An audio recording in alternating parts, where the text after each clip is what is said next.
Hello students, myself Alka Singh, your SS ma'am. So हमने हमारा जो प्रीवियस लेक्चर था उसमें हमने हमारा पॉलिटिकल पार्ट स्टार्ट किया था एंड उसका very first chapter the Indian constitution के बारे में हमने देखा। ओके, कॉन्स्टिट्यूशन क्या है, क्यों ज़रूरी है, कैसे बना, इसके बारे में हमने उसमें इंट्रोडक्शन लिया था। साथ साथ में उसमें हमने ये भी देखा था कि की फीचर्स क्या है, मतलब इस पूरे चैप्टर में हम क्या कुछ पढ़ने वाले हैं। ठीक है, अब उसी में की फीचर्स में आज हम देखेंगे पार्लियामेंट्री फॉर्म ऑफ गवर्नमेंट के बारे में। ओके, आपके पार्लियामेंट्री फॉर्म ऑफ गवर्नमेंट के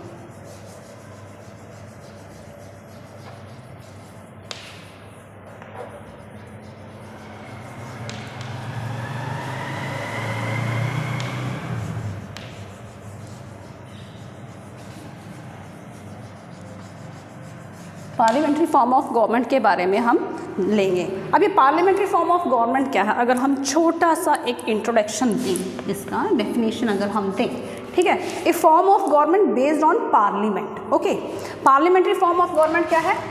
ए form of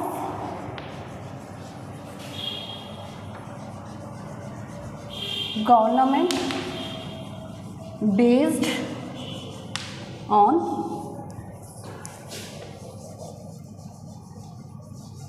parliament. Okay, parliament मतलब हमारे जो रिप्रेजेंटेटिव होते हैं, हमारे जो इलेक्टेड रिप्रेजेंटेटिव होते हैं, उसे हम बोलते हैं इलेक्टेड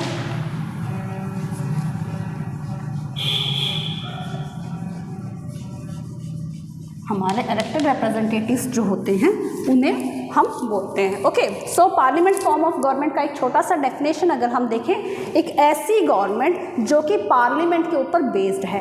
पार्लियामेंट हम किसे बोलते हैं? पार्लियामेंट जहाँ पे हमारे द्वारा इलेक्टेड मेंबर्स जो है जाके बैठते हैं। ओके, आई बात समझ में? अब यहाँ से अगर हम मूव ऑन करें, constitution of India guarantees universal adult franchise. हम सबको पता है हमारा जो कॉन्स्टिट्यूशन ऑफ इंडिया है,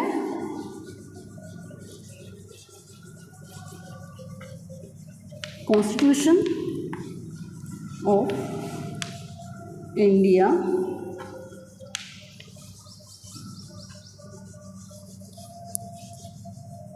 guarantees, okay, guarantees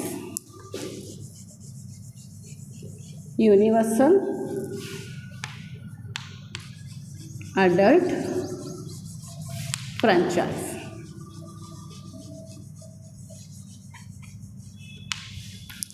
adult franchise अगर हम इसे और शॉर्ट फॉर्म में बोलें तो वोटिंग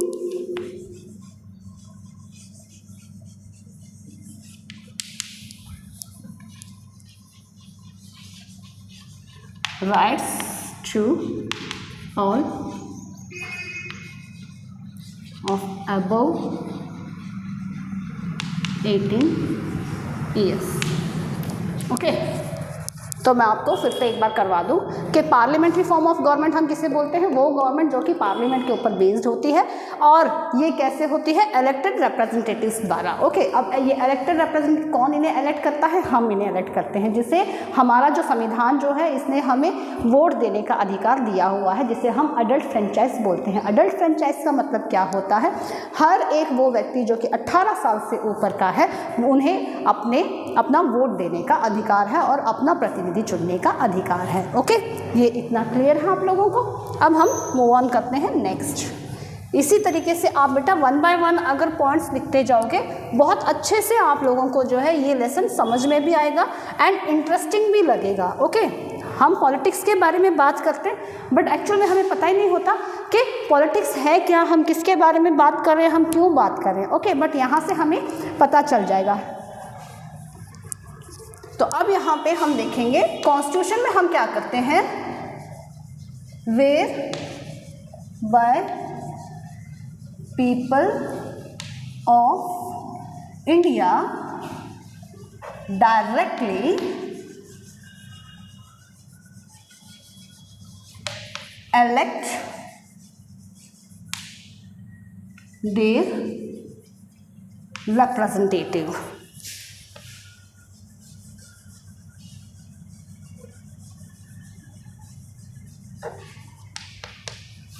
ओके, यहाँ पे हमें कॉन्स्टिट्यूशन ने क्या प्रोवाइड किया, जहाँ पे हम भारत के नागरिक होने के नाते हमें ये अधिकार दिया गया है कि हम हमारे प्रतिनिधि को डायरेक्टली इलेक्ट कर सकते हैं। कैसे इलेक्ट करते हैं? रास्ते जा रहा हो, ये हमारा प्रधानमंत्री है, ये हमारा मुख्यमंत्री है, ये हमारा एमएलए बनेगा, ये हमारा एमपी बनेगा, ये हमारा वार्ड पार्षद बनेगा, या फिर ये हमारा कुछ सरपंच बनेगा, ये हमारे उप सरपंच बनेंगे। ऐसे करते हैं क्या? ऐसा नहीं होता ना, अदरवाइज पता नहीं हम कितनों को जो है वैसे उठा के ले आएंगे, है ना। तो उसका एक प्रोसीजर है। प्रोसीजर क्या है? हम इलेक्शन के थ्रू जो है हमारे रिप्रेजेंटेटिव को चुनते हैं। Okay, so at the same time अगर हम देखें, they can contest election also. अगर सपोज करो हम हमारे जो है प्रतिनिधियों को चुनते ही आ रहे हैं, लेकिन अगर ऐसा हमें लगता है कि नहीं, यही क्यों बने हर बार पार्षद, जो है मैं भी बन सकती हूँ, यही क्यों हर बार जो है तो एमएलए में खड़े हों, मैं भी बन सकती हूँ, मैं भी तो खड़ी हो सकती हूँ, तो इन द सेम टाइम क्या होगा कि मैं जो है इलेक्शन में भी हिस्सा ले सकती हूँ। At the same time they can contest the election also. So at the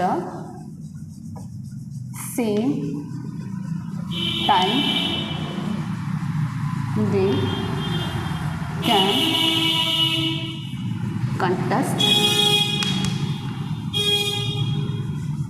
election also।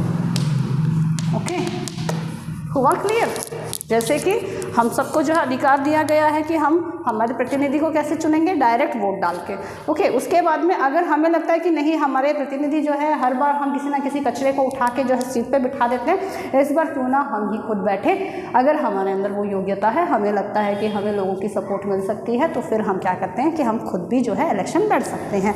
Okay, under parliamentary form of government people elect the representative. हमें पता है कि पार्लियामेंट्री फॉर्म ऑफ गवर्नमेंट के अंडर में क्या होता है कि पीपल जो है हम लोग हमारे प्रतिनिधि को चुनते हैं। This representatives are accountable to the people. Accountable का मतलब यहाँ पे क्या है कि उत्तर, यहाँ पे उत्तरदेही, ठीक है। This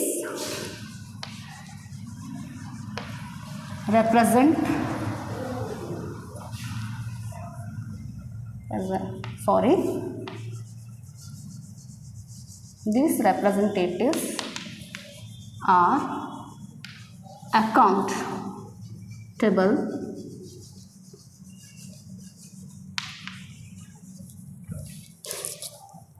to the people.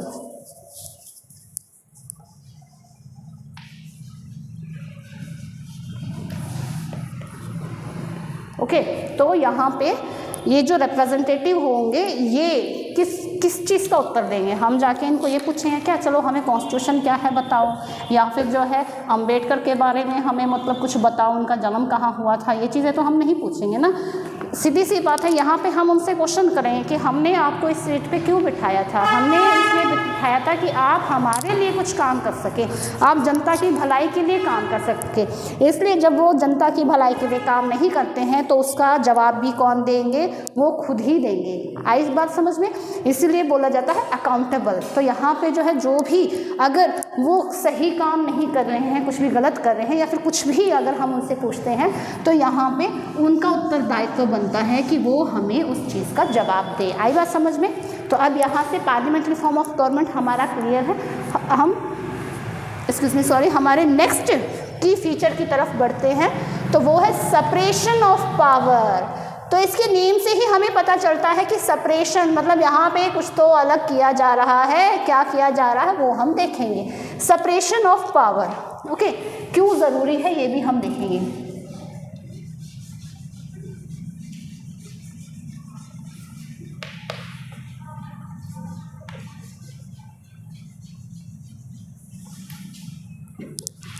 Sorry, spelling है।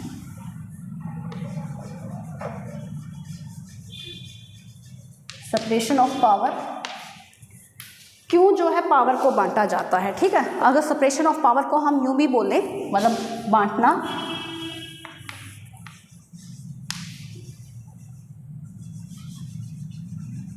डिवाइडिंग या फिर sharing of power,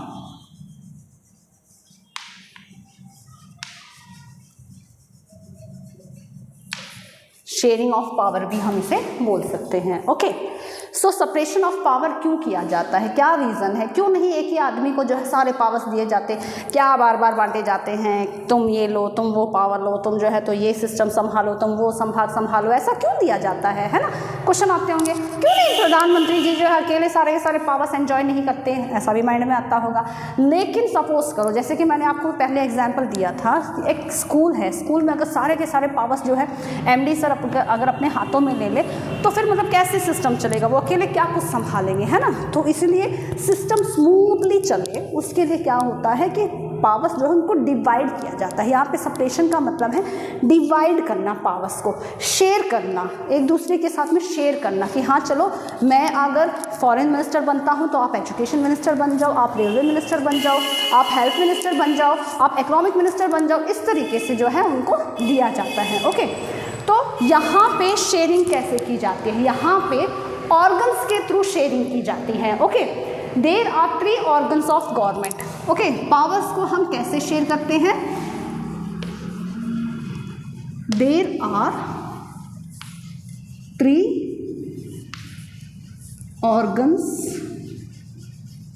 of government.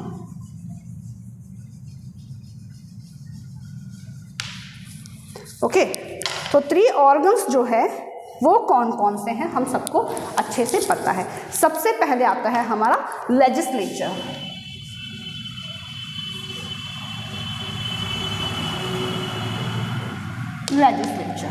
Okay, अब लेजिस्लेचर में कौन जो है किसके हाथों में पावर होता है, जो हमारे एमएलए और एमपीस जो है उनके हाथ में पावर होता है। ठीक है, यहाँ पे आवर इलेक्टेड रिप्रेजेंटेटिव्स जो है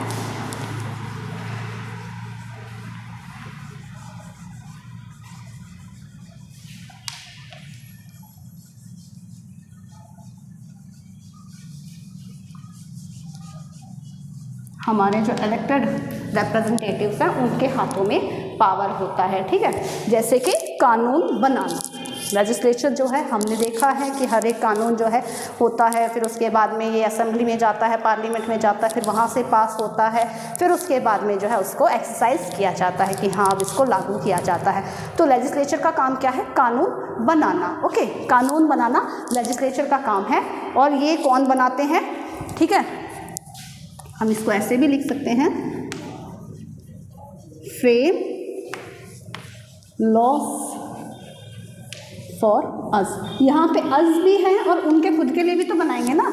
अब यहाँ पे बनाते कौन हैं, एग्जाम्पल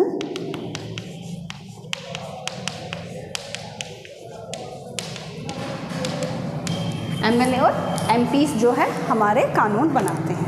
नेक्स्ट, लेजिस्लेटिव समझ में आया बेटा, अच्छे से देखो, वन बहुत ही मतलब बारीकी से आपको बताया जा रहा है कि लेजिस्लेचर क्या है। लेजिस्लेचर का मतलब होता है हमारे इलेक्टेड रिप्रेजेंटेटिव्स जो होते हैं वो लेजिस्लेचर कहलाते हैं। ठीक है, उनका काम क्या होता है, इनका काम होता है कानून बनाना। ठीक है, जो हमारे एमएलए और एमपीस है। अब उसके बाद में हम चलेंगे एग्जीक्यूटिव।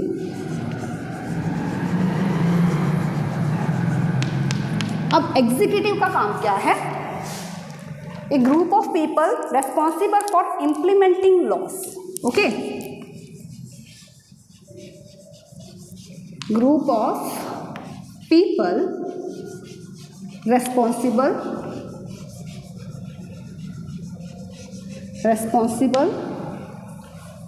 For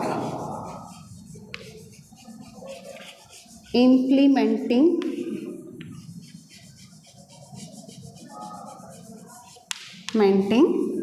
loss. अब कानून तो बन गया, लेकिन कानून को लागू भी तो करवाना है। अगर हिंदी में ये देखें तो कानून बनाना लेजिस्लेचर का काम है, एग्जीक्यूटिव का काम है कानून को लागू करवाना। ओके, जैसे कि एग्जाम्पल हमारी पुलिस या फिर हमारे पीएम। ठीक है, पीएम भी तो कहते हैं ना कि ये कानून जो है ऐसे होना चाहिए, उसके बाद में जो है वो कानून लागू होता है और उसको वर्क में लिया जाता है। लेजिस्लेचर का काम है कानून बनाना, एग्जीक्यूटिव का काम है कानून लागू करना। अब जुडिशरी सिस्टम का काम क्या है, उसके बाद में थर्ड है हमारा जुडिशरी सिस्टम।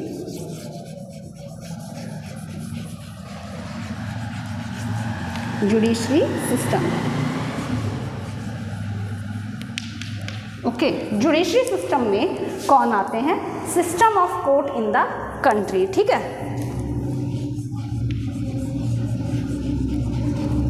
सिस्टम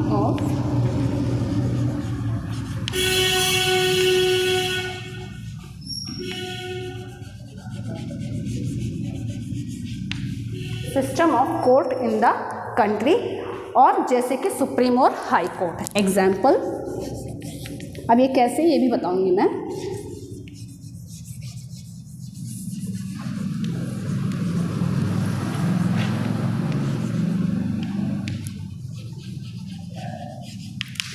हमारा जो देश है यहाँ पे क्या होता है कि जुडिशरी से ऊपर कोई भी नहीं है, कानून व्यवस्था से ऊपर कोई नहीं है, न्यायपालिका से ऊपर कोई नहीं है, कानून व्यवस्था नहीं, सॉरी, न्यायपालिका से ऊपर कोई नहीं है।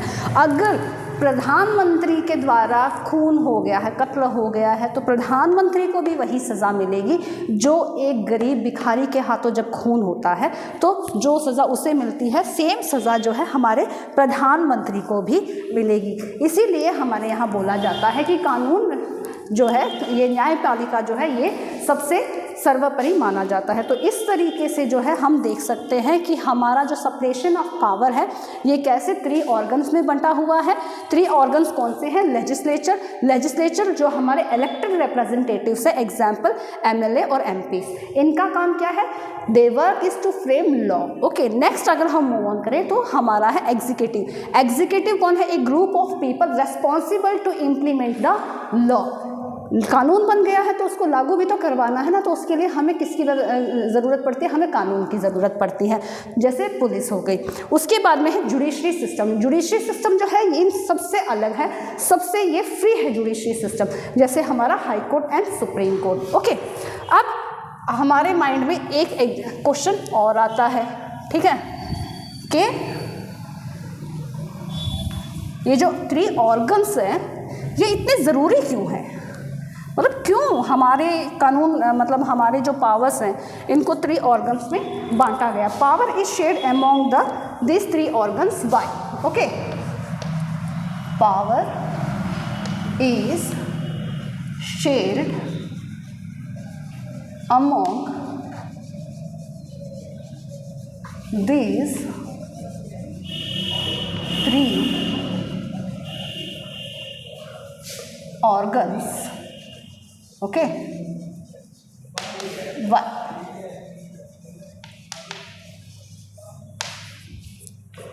क्यों? तो यहाँ पे क्या है कि सपोज करो सारा का सारा सिस्टम, सारा का सारा पावर हमने एक हाथ में दे दिया, ठीक है, तो वो क्या करेगा? वो अपनी मनमानी करेगा, तो वो उस चीज़ को मिसयूज ना करे। To prevent the misuse of power, to prevent the misuse of power, ठीक है, to prevent the misuse of power by any one organ of the government of constitution says that each this organ should exercise different power. to prevent the misuse of power, हमारा जो government की जो organ है वो बोलती है कि power को जो है वो शेयर कर दो, वो बांट दो, बिकॉज एक हाथों में अगर सारा पावर नहीं रहेगा तो वो जो है कुछ नहीं कर पाएगा। हर एक के हाथ में कुछ ना कुछ पावर दिया जाएगा, तो जब उसको एक फैसला लेना होगा तो वो सबको इकट्ठा करेगा, सबसे पूछेगा, सबसे बातचीत करेगा, एंड डिस्कशन करने के बाद में किसी एक लास्ट फाइनल डिसीजन पे पहुंचेंगे। आई बात समझ में? सो किसी भी तरीके से जो है पावर का मिसयूज ना हो, इसलिए ये ऑर्गन्स बने हैं, ठीक है। This develop the systems. अब यहाँ पे ये जो ऑर्गन्स जो है, this develops the system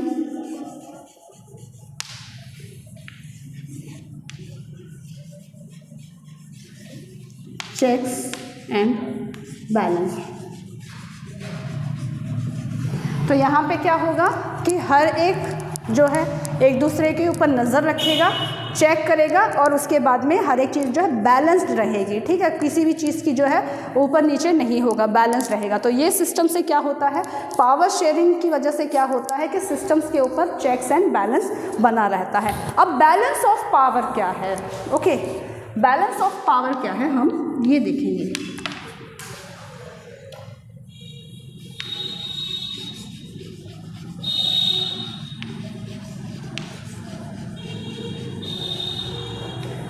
balance of power का मतलब है points to learn the confusion between the state and the government. अब बैलेंस ऑफ पावर का मतलब क्या है, जो कंफ्यूजन होती है स्टेट एंड गवर्नमेंट के बीच में।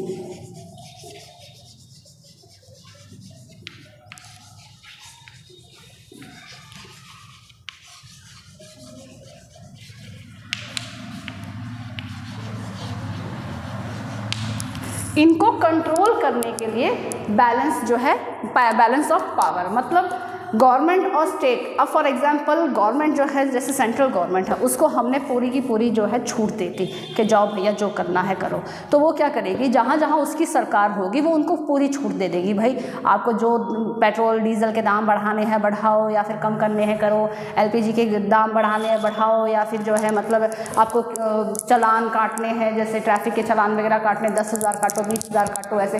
एंड वहीं पे मतलब उनको बहुत सारे जो है स्कीम्स जो है अलॉट करवा देगी कि हाँ आपको इतनी स्कीम्स दी जाती है, इतने करोड़ अरबों रुपए जो है दिए जाते हैं एजुकेशन की पर्पज़ से, ये रेलवेज़ की पर्पज़ से, या फिर रोडवेज़ की पर्पज़ से, ठीक है। वहीं पे जहाँ पे सरकार नहीं है वहाँ पे क्या होगा, उनको ज़ीरो बैलेंस दिया जाता है कि भाई आपको कुछ भी नहीं देंगे हम। क्यों नहीं दोगे, क्योंकि हमारी सरकार नहीं है ना। तो ऐसी चीज़ें ना हो, ऐसी चीज़ें क्रिएट ना हो, इसीलिए क्या होता है कि बैलेंस ऑफ पावर। तो पावर जो है जहाँ स्टेट को, जहाँ गवर्नमेंट के हाथ में है, जो सेंट्रल गवर्नमेंट के हाथ में, वहीं स्टेट्स को भी जो है कुछ पावर्स दिए जाते हैं, ओके। तो अब यहाँ पे हमारा ये टॉपिक फिनिश होता है, सेपरेशन ऑफ पावर भी। अब हमारा नेक्स्ट अगर हम मूव ऑन करें, नेक्स्ट की फीचर पे अगर हम मूव ऑन करें, तो फंडामेंटल राइट्स के ऊपर अब हम जाएंगे। फंडामेंटल राइट्स जो है आपने 6th में भी पढ़ा है, 7th में भी पढ़ा है, एंड अब आप 8th में भी पढ़ोगे। एंड बहुत बार इन चीज़ों का आप घर में भी बड़ा जो है तो इस्तेमाल करते हो कि नहीं नहीं मेरा तो ये अधिकार है, मैं तो ये बोलूँगा या बोलूँगी, राइट टू स्पीक वाला है ना, राइट टू स्पीच वाला कुछ ज़्यादा इस्तेमाल करते हैं शायद बच्चे जो है, ठीक है। तो अब यहाँ पे हम देखें fundamental rights.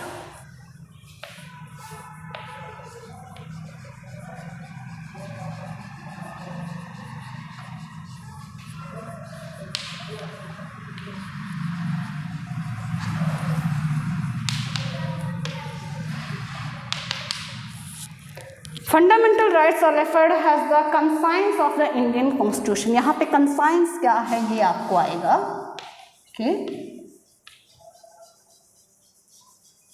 Fundamental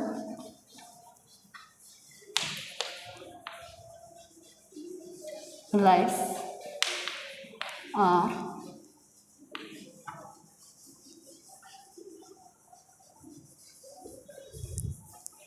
referred as the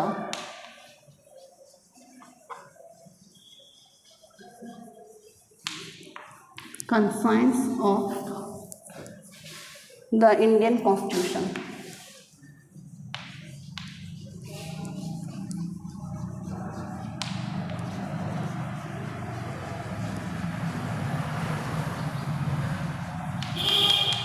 Indian constitution. अब कंसाइंस का मतलब क्या होता है, बुद्धि जिसे हम बोलते हैं, ठीक है। कंसाइंस का मतलब होता है बुद्धि। ये फंडामेंटल राइट्स जो है ये हमारे कॉन्स्टिट्यूशन, इंडियन कॉन्स्टिट्यूशन के अंदर सबसे ज़्यादा इंपॉर्टेंट रोल प्ले करते हैं, ठीक है।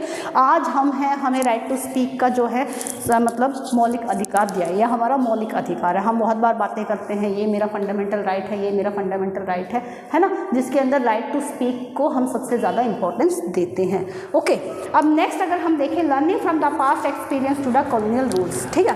अब यहाँ पे हम देखेंगे कि कॉन्स्टिट्यूशन मेकर्स जो है इन्होंने क्यों हमें फंडामेंटल राइट्स जो है प्रोवाइड करवाए थे। इन्होंने जो है हमें राइट्स मतलब रिटन फॉर्म में दिए थे, okay. Constitution makers wanted to ensure a set of written rights, okay. Constitution makers जो थे, कॉन्स्टिट्यूशन मेकर्स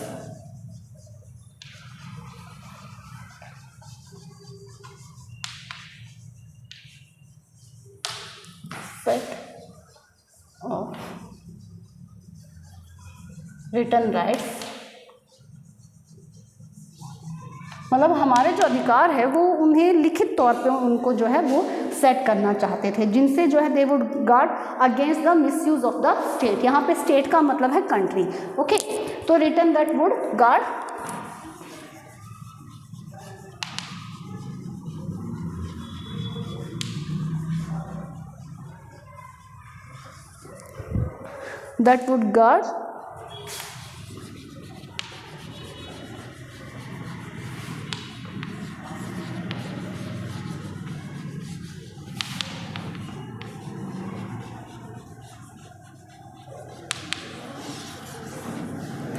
स्टेट का मतलब यहाँ पे कंट्री है। ठीक है, तो कॉन्स्टिट्यूशन मेकर्स जो थे वो चाहते थे कि जो ये जो राइट्स जो है ये लिखित तौर पे हो, इसलिए हमने देखा है कि हमारे फंडामेंटल राइट्स जो है वी हैव 6 फंडामेंटल राइट्स। ठीक है, तो हमें लिखित तौर पे ये दिए गए हैं कि हमारे अधिकार कैसे कैसे हैं। ये अधिकार हमसे कोई नहीं छीन सकता, सिर्फ किसी इमरजेंसी टाइम में जो है ये हमारे जो मौलिक अधिकारों की जो हम बातें करते हैं ये हमसे सिर्फ इमरजेंसी टाइम पे ही हमसे कुछ समय के लिए ले लिए जाते हैं, उसके बाद में फिर से हमें जो है ये प्रोवाइड करवाए जाते हैं। ठीक है, fundamental rights protect citizens against the, और फंडामेंटल राइट्स जो है ये क्या करते हैं?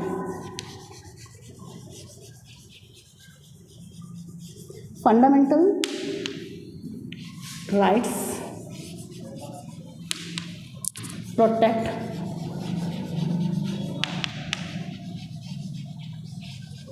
citizens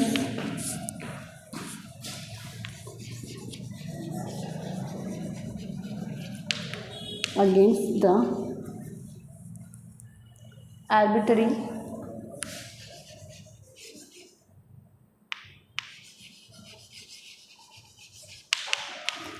का मतलब होता है एक तरफा and absolute exercise of power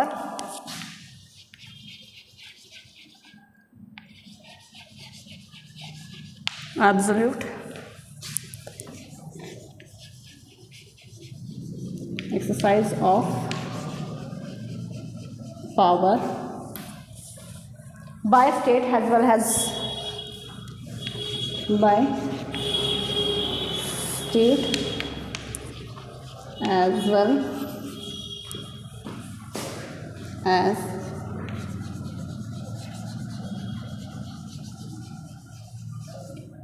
individual.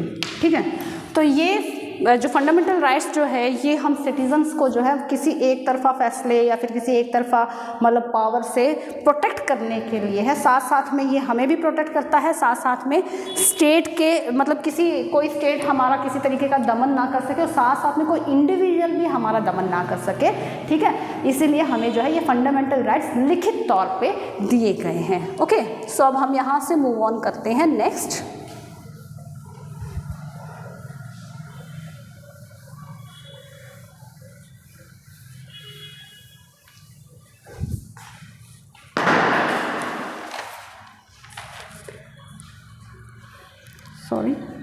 Fundamental rights जो है guarantees the right of minorities against the majority. ये एक बहुत ही इम्पोर्टेंट मतलब लाइन है हमारे लिए कि फंडामेंटल राइट्स जो है ये गारंटी करता है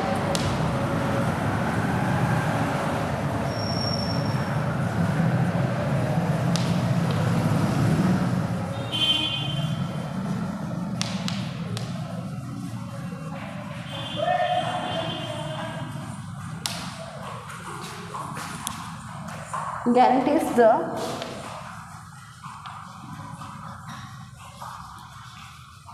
rights of minorities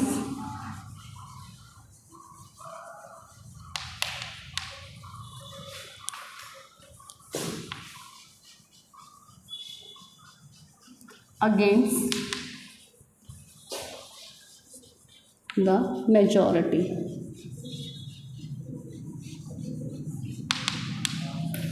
so minority और मेजॉरिटी जो है आपके माइंड में आता होगा कि मैम ने जो है ये माइनॉरिटी और मेजॉरिटी जो है एक्चुअल में लिखा क्या है। माइनॉरिटी और मेजॉरिटी का मतलब यहाँ पे बहुत बार क्या होता है कि हम जैसे इस एरिया में देख लो, इस एरिया में मेजॉरिटी में कौन आता है? मेजॉरिटी में सपोज करो आपके जाट आते हैं, माइनॉरिटी में कौन आते हैं? माइनॉरिटी में आपके ब्राह्मण्स आते हैं। ठीक है, तो इसका मतलब ये नहीं कि मेजॉरिटी जो है ये माइनॉरिटी के ऊपर किसी तरीके का जो है डोमिनेट करेगी, ये डोमिनेट नहीं कर सकती, इसीलिए इनका जो है किसी तरीके का फंडामेंटल राइट्स जो है उनको छीन लिया ना जाए, उनको जो है दबाया ना जाए, उनके ऊपर डोमिनेट ना किया जाए, इसीलिए जो है ये फंडामेंटल राइट्स जो है सभी को एक बराबर लिखित तौर पे दिए जाते हैं। तो बेशक जो है कोई भी ग्रुप मेजॉरिटी में क्यों ना हो, वो माइनॉरिटी को जो है दबा नहीं सकता।